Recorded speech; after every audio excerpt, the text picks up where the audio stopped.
1962 साल था। बाबा बैद्यनाथ मंदिर में एक दरवाजा बनाने के लिए खुदाई का काम चल रहा था। तभी अचानक यहाँ काम कर रहे लोगों को एक मणि दिखाई दी। यह मणि ऐसी थी जिसे देखकर लोगों को अपनी आंखों पर यकीन नहीं हो रहा था। यहाँ के पुजारियों को जब यह मणि दिखाई दी तो उन्होंने हैरानी के साथ बताया कि यह चंद्रकांत मणि है। जब चंद्रकांत मणि के बारे में कुछ और जाँच पड़ताल की गयी तो सबके होश उड़ गए, क्योंकि पुराणों में यह वर्णन मिलता है कि ये चंद्रकांत मणि महाबली रावण की है। तो आखिर क्या है चंद्रकांत मणि का रहस्य? आखिर कैसे यह बाबा बैद्यनाथ मंदिर पहुंच गई और आखिर क्यों सब लोग इसे देख इतना डरे हुए थे? आइए जानते हैं। दोस्तों, भारत के प्रसिद्ध तीर्थ स्थलों में झारखंड के देवघर का बाबा बैद्यनाथ धाम हिंदुओं के लिए अत्यंत महत्वपूर्ण है। 12 ज्योतिर्लिंगों में से एक स्थापत्य कला की दृष्टि से बाबा बैद्यनाथ मंदिर देश के प्राचीनतम मंदिरों में से एक है। यहाँ सावन में गंगा जल अर्पण करने का अपना ही अलग महत्व है। दोस्तों, बैद्यनाथ मंदिर बहुत ठोस पत्थरों से निर्मित है। मंदिर प्रांगण के बीच में बना भगवान शिव का विशाल और भव्य मंदिर काफी मनमोहक है।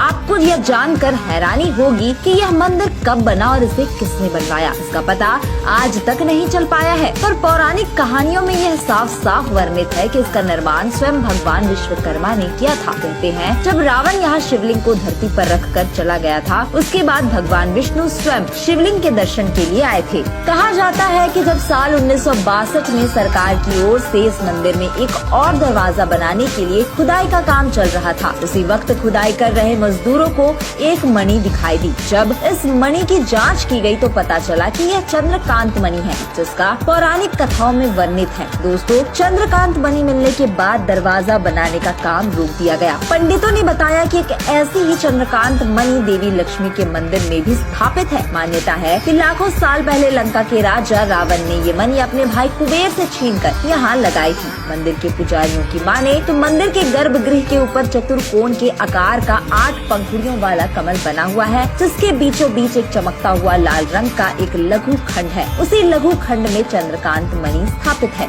दोस्तों, क्या आप जानते हैं कि रात के समय की जाने वाली पूजा में शिवलिंग पर जो चंदन का लेप किया जाता है, उसके ऊपर रात भर चंद्रकांत मणि से बूंदें टपकती रहती है। यही कारण है कि सुबह इस चंदन को लेने के लिए भक्तों की भारी भीड़ लगती है। लोगों का मानना है कि यह घाम चंदन अमृत से कम नहीं होता, क्योंकि इससे सभी रोग और सुख दूर हो जाते हैं। हालांकि उस मणि से गिरते हुए जल को अब तक देखा नहीं जा सकता, क्योंकि इस बारे में कुछ प्रत्यक्षदर्शी कहते हैं कि पहले तो जल की बूंदों को गिरते हुए सबने खुली आंखों से देखा, लेकिन जब उसे छूने के लिए शिवलिंग के ऊपर हाथ रखा गया तो बूंदें नहीं गिरी। तब से लोगों ने उसकी जांच पड़ताल करना भी बंद कर दिया, यह मानकर कि चमत्कार पर शक करने से भगवान नाराज हो जाएंगे। भगवान शिव के इस अत्यंत ही प्राचीन मंदिर में अंदर मणि लगे होने की बात पर पुरातत्व वैज्ञानिकों की अलग अलग राय है। उनका कहना है कि बाबा बैद्यनाथ मंदिर के 74 फीट ऊंचे गुंबज को संतुलित बनाए रखने के उद्देश्य से ही अमूल्य रत्नों से जड़ित किसी यंत्र को बाबा बैद्यनाथ मंदिर के भीतरी प्रकोष्ठ यानी गर्भगृह में स्थापित किया गया होगा। इसे लोगों ने पुराणों में वर्णित चंद्रकांत मणि मान लिया है। दोस्तों, ये तो थी चंद्रकांत मणि की बात, लेकिन क्या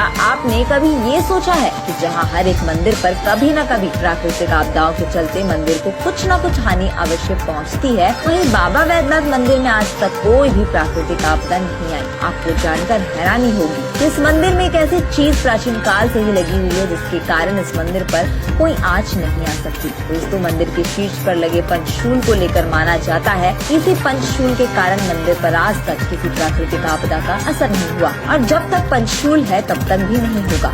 आखिर इस पंचशूल की क्या कहानी है, आपको बताएंगे अपने अगले वीडियो में। फिलहाल इस वीडियो में इतना ही। वीडियो को लाइक करें, ज्यादा से ज्यादा शेयर करें, चैनल को सब्सक्राइब करें और हमें कमेंट करके बताएं कि आपको ये वीडियो कितना पसंद आया।